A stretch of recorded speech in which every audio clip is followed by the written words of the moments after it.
We will ask. Okay, so here we go. Okay, so so today we are looking at a little portion, a little. We're going to do a little talk that I like to call "Live Like the Stock Market." Live like the stock market. And what does that mean? Does that mean it should be crazy? It means it should be up and down? That's not what I want to talk about right now today. Um, but we are going to see a piece of Rabbi Yaakov of Ishbitz, the base Yaakov. And Parshas Vayechi, number 10, is where we're going to get it from. And he's got a lot of good stuff. Also, today is Pesach Sheni, so maybe we'll also have some stuff to say about that. Get the mic in here. Hopefully, be a little bit better. Okay, here we go. Fine. So, oh, I already got 2 likes. Life is good. Okay, I can. We're good to go. All right. So, I want to see. I want to see the candle. There we go. Okay, just don't put your.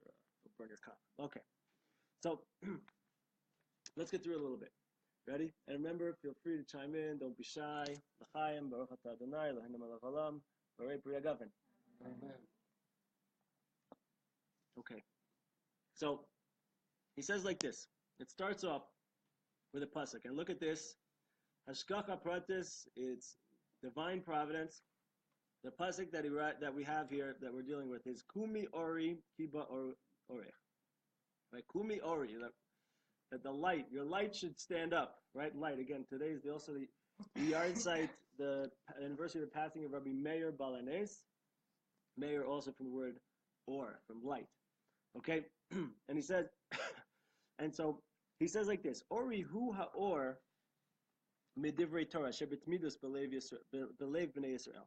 Right? We're going to see that there's 2 types of light. We're going to see that there's a constant, there's an inner light that's constant, but then there's an outer light that comes in periodically, right? And this is what we're going to talk about. So we see that there's in this verse here, kumi ori kube kiba ore, right? Wake up, stand up, my light, because your light's coming, right? So we see that there's 2 lights that are being talked about here. So light is this light that's constantly intrinsic, internal in the Jewish people. Every Jew has it on the inside, right? Ki ba'orcha or ki ba'orech haynu beyezer shas beyezer oz ki gavoa me'al gavoa madrigas rabbos b'chalukim rabim yesh mala mala b'divrei Torah. So then there's something else. There's also another level that's not constant. There's another level that's going to be different. Another level or another light that's going to be different for every person. Lamashal. So he gives an example of what we could compare this to in our world and in our lives. He says, Mashal, just like here in this world. So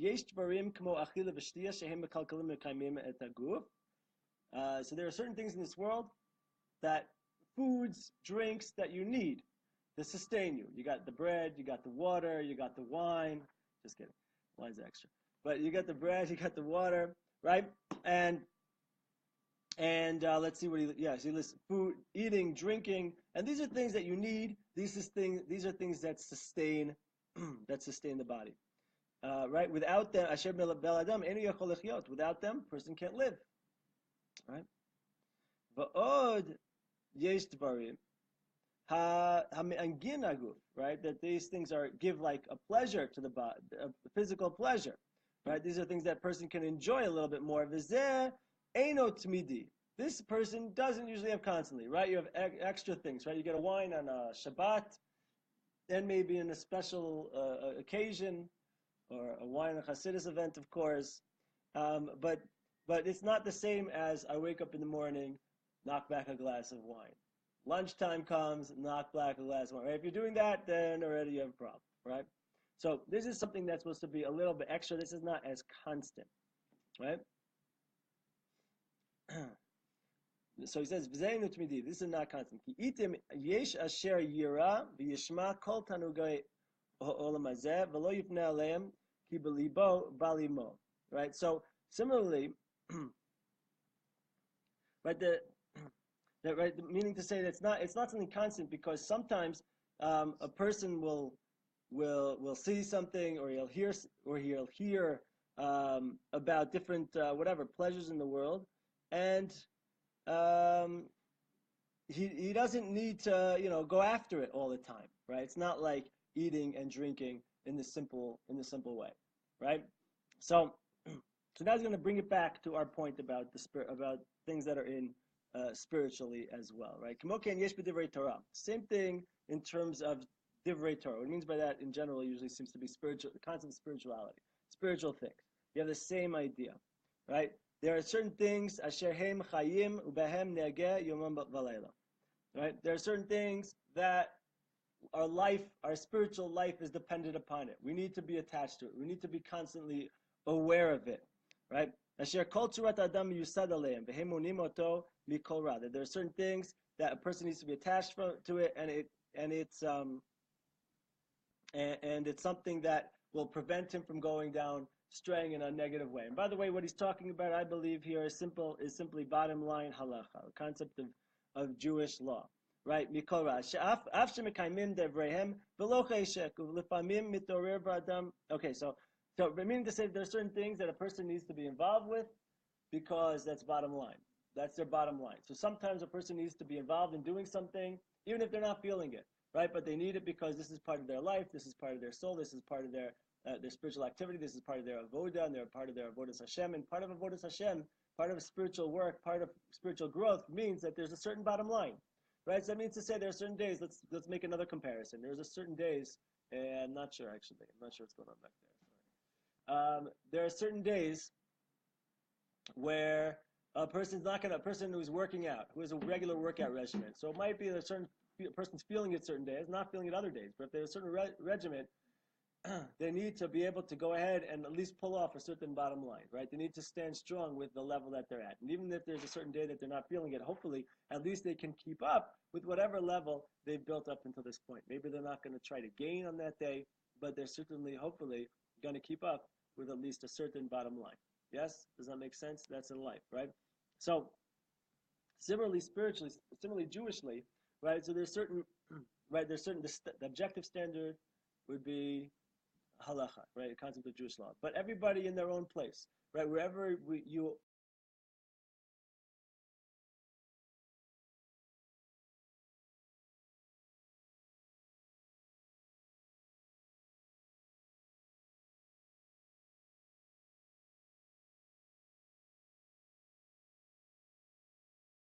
get, right? That hopefully we each have that place that even if I'm not feeling it, still I'm going to hold to a certain standard, a certain bottom line, wherever we're at, right? And by the way, let's just be clear. This is hopefully how it is in all relationships, right? Hopefully in all the relationships in our life, this is how we work, right? There are going to be times where we're inspired, where we're feeling super in love, where we're feeling super connected, and everything's wonderful and everything's great, and hopefully that's great. And so then we strive and we go the extra mile, right? But hopefully, if we're in a committed relationship, that means even when I'm not feeling it, right? That means even when we are, that means even when we're down and out, even when we're not connected, there's a certain bottom line that I have to go, that I have to do in my house for the people I'm committed to, the relationships that I'm committed to, the situations I'm committed to. There's a certain level, bottom line, expectation of responsibility, right? By the way, the same thing works in any job, right? A person's having an issue, people have issues in their life all the time, but they have a certain job, they have a certain responsibility, they're a professional, that means certain things are expected of you, and you have to put all the other stuff aside to be able to accomplish certain things, right? So same thing here. Right. Right. There's a certain constant, there's a certain bottom line that should be that we need to uphold, right? Okay. But then also sometimes, right? So sometimes though, it awakens within a person a feeling of like a certain realness. I should be real, right? I should be real. I should be living inspired. I should be living in a real way. Like if this stuff is true, so then I'm going to go after it, 1,000%. Right? And so a person goes after it in a very strong way, with real strength and with willpower, and strong desire. So then the person catches fire, right? Person's on fire about it, right? And so, of course, notice here how he acknowledges the fact that a person's not always going to be feeling this way, right? When we're feeling this way, it's like I should always be feeling this way. But when we're not feeling this way, we're not feeling this way. So the point is that that he's acknowledged that this is something that we all deal with, right? Because we're not angels, right? We're not on fire all the time. Angels actually sometimes certain angels are referred to as burning angels, right? So we're not on fire all the time. We have that side of us. We can access that to a certain extent. Truth is, we can access it even to a higher extent because we're souls, which means that we come from a higher place than even the angel. That's why we can actually exist down here and possibly do the right thing down here in this world. Whereas if angels would come down here, they wouldn't be able to do it. That's why they don't come down here. But the point is, though, that we also have that other side, right? We also have the side of us that is not the angel, that is not the soul. We're also living here in attached to the animal side of ourselves, and so we're attached to worldly stuff and ground-oriented stuff, and that's okay. But the point is that at least we should have a certain level of soul identity and connection, and certain concept of understanding of obligation and our commitment and dedication to God and to Judaism and to the Torah, that we have a certain bottom line, right? Amen. Right? And so he says that this is also the concept of Zachor and Shomor on Shabbat. But actually, before we get to that, did you want to say something? No, okay, I thought you want to say something.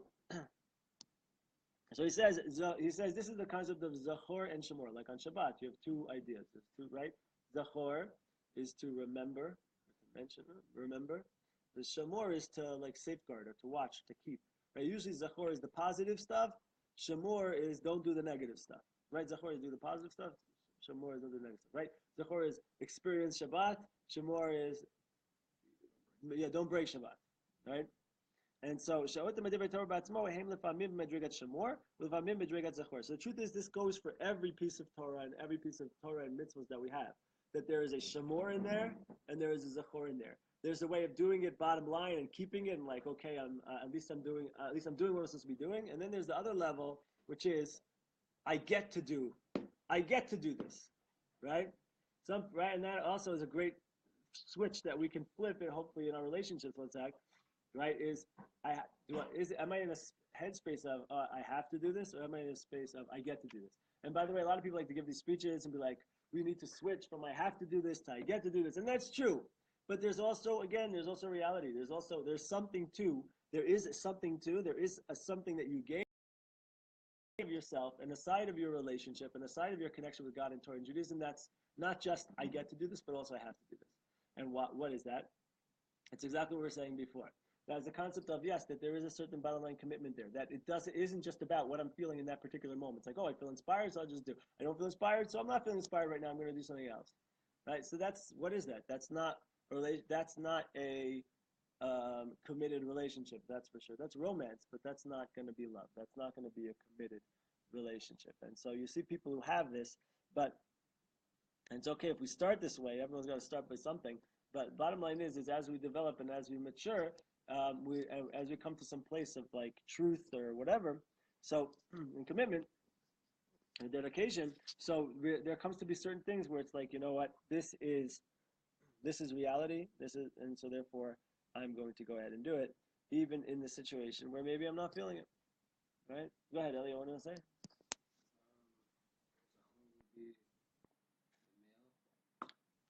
Forget about that.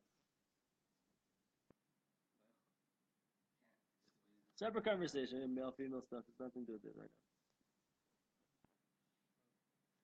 So to, like, I guess if you're working on yourself, making sure you have that bottom line is more important than, like, I don't know.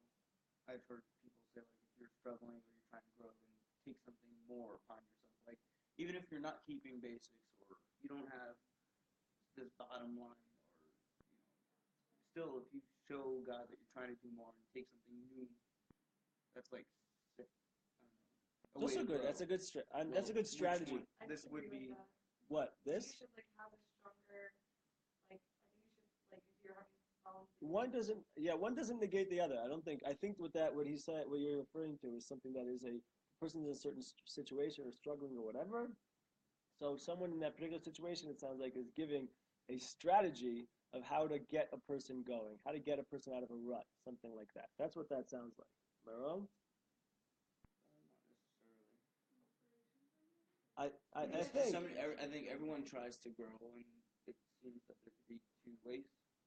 Some This is people not what I'm advise. not. What I'm saying is not about. What I'm saying here isn't about growing. What I'm saying here is this typical way that I mean it involves growing, I guess, but the typical way that as a Jew moves through life that we have these two things. So listen, besides even that guy who you're talking about there, even that guy also has some bottom line, right? Everyone has a bottom line. Is he murdering people today? Well, that guy pissed him off. They didn't murder him. It's like people. Everyone has a certain bottom line of something, right? I think most people. I mean, except maybe the real, so if someone's crazy is another story. But I mean, the point is though to recognize. I think that that you know that at some point we move from a space of inspiration to concretization. If that makes sense. Like some person, maybe like with the working out example, was always working out like, Right. an hour and a half and then 2 hours, maybe 2 hours and 2 minutes, but like their bare minimum is like 30 minutes. Like they could at least be Okay. doing that. Yes, like, exactly. or with like the work example, like you Right. might not be, maybe you make like 5 sales a day, and Right. you want to push yourself to 10, but your minimum is at least Right. like 2 days. Yeah, that's exactly what I So mean. you're Yeah. not like falling lower, but like Right. you're not maybe reaching. Right, and especially when it comes to Judaism, it becomes more than just like this is what the standard I'm holding myself to. But at some point, it becomes like this is upon me to do. Right, and this is also, by the way, why we see that the Torah. There's two different things that are when the Torah is given, we find that. Did he talk about this? I don't think so. Fine. This is why when we find when the Torah is given, um, we hear two different sides of the story. I don't know if you know. We hear two different sides of the story. There's one side of the story everyone likes to glorify and say, the Jewish people, when God came to give the Jewish people the Torah, they said, Na'aseh v'nishma. We'll do it, and then we'll hear what's in it. Right? Like the Jewish people accepted the Torah because they knew God was giving it to them. They didn't know what was in it. Right? So they accepted it from an act of whatever. They were just from love or whatever it was. Right? Okay. That's always a good thing. Now hold on. There's another side though. There's another side of the story that a lot of times there's another time that sometimes gets skipped over, and that is that there's a midrash which says that God held a mountain on top of them and said, "Accept this, or I'm dropping the mountain on you." Does it mean literally he did that? Does it mean that it felt that way? Either way, that was the experience. So whether it happened literally or not is another.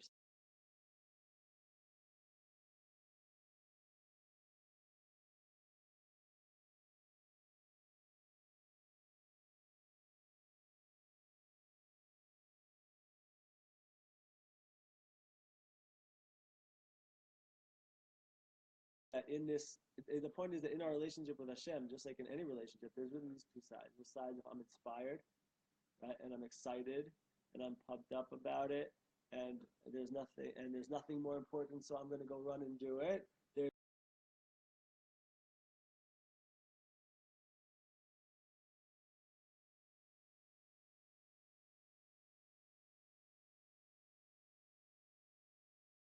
which which is like, okay, hold on a second. What if I'm not feeling it, right? That that also that this is something that's beyond me. It's bigger than me because if it's all about when I feel inspired, so then I'm God. God's not God. I'm God, right? I could, I do, I'm doing what I want to do when I want to do it, right? I'm still stuck in like the American mentality, right? If it feels good, do it. If it doesn't feel good, I'm not doing it.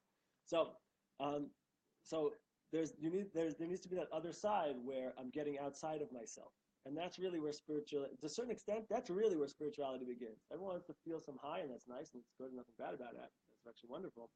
But there's a certain aspect of spirituality that begins when I'm able to make a choice and do something even when I'm not feeling it, right? And that's really the gift of humanhood to begin with, right? That I feel like I want to go, I feel like doing this, but nevertheless I'm able to pull myself out of that, extract myself, free myself from myself, and choose in another direction, right? That's real empowerment. That's really what the human experience is all about. Because animal just does whatever it feels like doing, whatever it feels like doing. Human being is the one who's able to pull himself out of that. He also has that side, also maybe pulling in one direction, but I'm able to pull myself out of that and choose above that, choose another path. And so, to the extent we're able to build that bottom line, so that's a big thing too. right? And so we have these two lights. There's this internal light. There's the one that's there. There's the bottom line. There's the thing that is constant, and then there's that which is beyond that, right? And so he says also that this is, he says, V'zehu de'isa b'tikun hazar. This is also what it says in the Zohar, but this is the difference between the name Yaakov and the name Yisrael. And it says Yaakov hu Yud Akev. It's Yud, a letter Yud, and then the word Akev. What's Akev? Heel, at the bottom of the foot, right? Ki ota Yud more al omek. So the Yud is the concept of like that inner point. So he wants to say that it's the inner point and it's the spirituality that's deep down, or that's all the way at the bottom, right? That's Akev. The Yisrael, and Yisrael, the word Yisrael, hu otiyot lirosh, is the letters lirosh, that I'm at the head. Shalipamim, that sometimes heim v'chinat rosh v'chayim amitiyim. That's that there are times when also we are aligned with our higher self. We're aligned with our higher consciousness. We're aligned with the higher reality that we really know, right? We're living in that way, and we're living inspired and this higher side of ourselves, right? And so he says, "V'zeu komi ori, mashahu bitmidus kiba orech v'yeser togav ba'oris." Right? So it's saying that there's a wake-up call going on, right? That the pasuk that we started with, the verse we started with, is a part of a wake-up call. That the wake-up call is that our lower, this constant side of ourselves is going to be woken up by the higher side of ourselves, right? By the higher inspirational stuff that's coming in.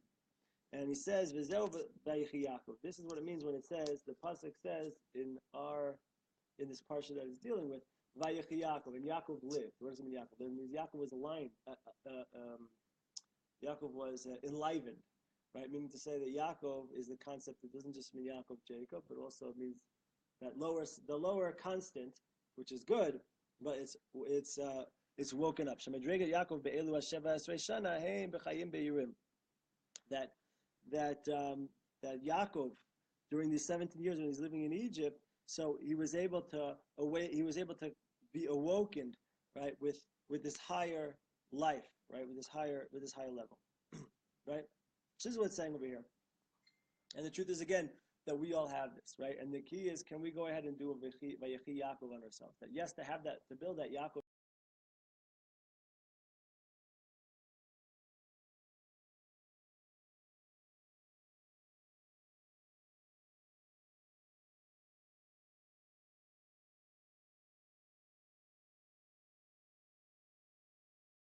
And go to the experiences that are going to open us up to our higher selves, right? So, questions, thoughts, ideas so far? Anybody? Seems like we need a little wine. Anyone any more white left? Done. Okay. So truth is, so let's throw this in here. This is also the idea, since we're here in honor of Rabbi Meir Balanes, there's also the idea, perhaps, of Rabbi Meir Balanes, right? Rabbi Meir Balanes, one of the things we know about, we know that there's a segula that I hinted to before, right? That Rabbi Meir Balanes, it's well known that it's a special thing that if you have a lost object, there's an idea to like give tzedakah in his name and whatever, add oil to a candle or whatever, light a candle. That's it, yeah. There you go, you see? I had a crazy story about that actually one year. I was missing something for months, like this check, whatever, I didn't know where I put it. And then I was like, I didn't want to go back to like the store, like that they owed me money, whatever. I didn't want to go back to them and ask for another check, right? So like, I was missing it for like a few months, and I was like, okay, you know what, like 2 weeks from now, I like look at the calendar, I was like, in 2 weeks from now, if I marry Balanes's yard sale, I'm going to do the thing then, and then we'll see what happens. If I don't find it. Say again? There's a certain rabbi. His name is Rabbi Meir Balanes. Rabbi Meir, the miracle guy. Okay, and he was from the times of the Talmud. Okay, and there's a whole so there's an idea that when you lose something, you can you give either you give charity, you light a candle for this in the merit of this rabbi, and they say is like a certain line or whatever, and and it says about lighting up that Hashem should light up your eyes because something could be in front of you and you're not seeing. Okay, forget the exact line. You could do it any day. You could do it any day, but I was. You could do it any day, but I was waiting for the day because there's an idea that is energy in general. Anyway, exactly. That's what it was. So I'll get you the line. I'll get you the line. So we can find the line for you. It's not just one word. It's like I don't know, 8 words or so. The whole thing. Anyway, so you give tzedakah, you say this thing, and then you let your heart lead you, and don't let your head get in the way of your heart. And so anyway, and so it was what I'll tell you. This one time I did it. My wife couldn't believe it. We'll see if she remembers if she comes out. But no, there's more than that. Most places don't have the other part of it. Whatever.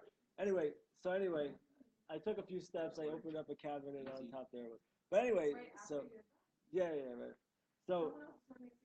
One of the girls in there just also off the check and she did it, and the next morning it was the weirdest thing. She woke up and it was like on the counter. Oh, really? That's funny. For like 3 weeks. Yeah. Never. People were all searching it. So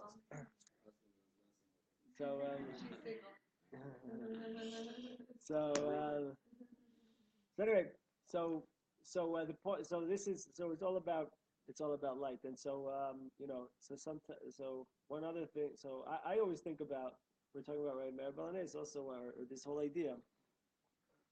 So I always think also about this concept of the higher, this really that what are we? A lot of us, what are we missing? So what do we need to find? What are we in search of? We're searching for ourselves, right? We're searching for the higher side of ourselves. It's just like also the concept of the afikomen, which today is also Pesach Sheni. The idea of the afikomen. I forget who says it. I think it's a Sfas Emes. Says that when we have an afikomen. When we have the afikomen on Pesach, so the truth is, what do? We break that matzah, and we put the bigger half, the bigger side of it is the side that we put away and have for afikomen. Sfas Emes says, why do we put that bigger side away? Why is the bigger one specifically? Because really, what this is all about is our potential, right? Is our potential. Matzah is also matzah. There's an idea that matzah corresponds to the concept of the soul. Because it's like our simplest, this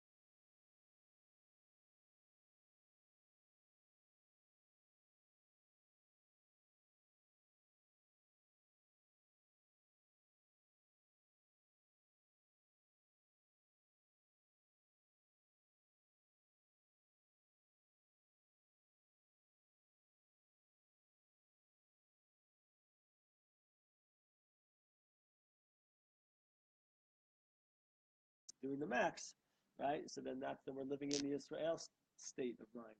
I'm in the Israel state of mind. Well, it's a New York state of mind. I elevated New York too. New York is Gematria Israel. So. What? I don't know. I made that up. Yeah, check it out. Yeah, don't trust me on it. By the way, no joke. Borough Park is Gematria Yerushalayim. I'm just putting that out. That is fun. No way. Yeah, real. Check it out. Check it out.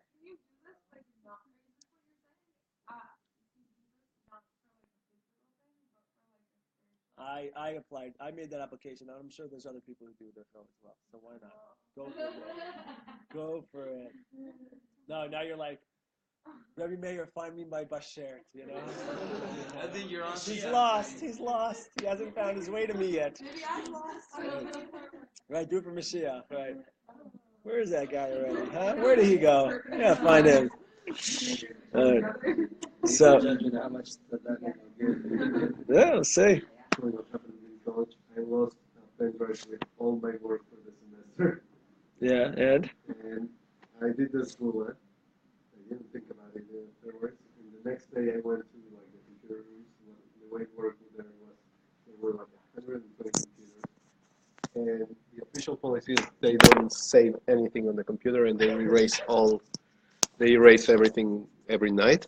Mm-hmm. For some reason, I went to the same computer I had been a couple of weeks before. I just opened it, and on the desk, on the desktop, were all my files. all the files that I lost on the pen drive. And I was like, this is amazing. What I really cared about is there. The pen drive doesn't really matter. So I was already like, you did it. That's great. Next week I'm in class and I'm telling this story to a friend. And she's like, oh no, you know what? This girl actually found the pen drive.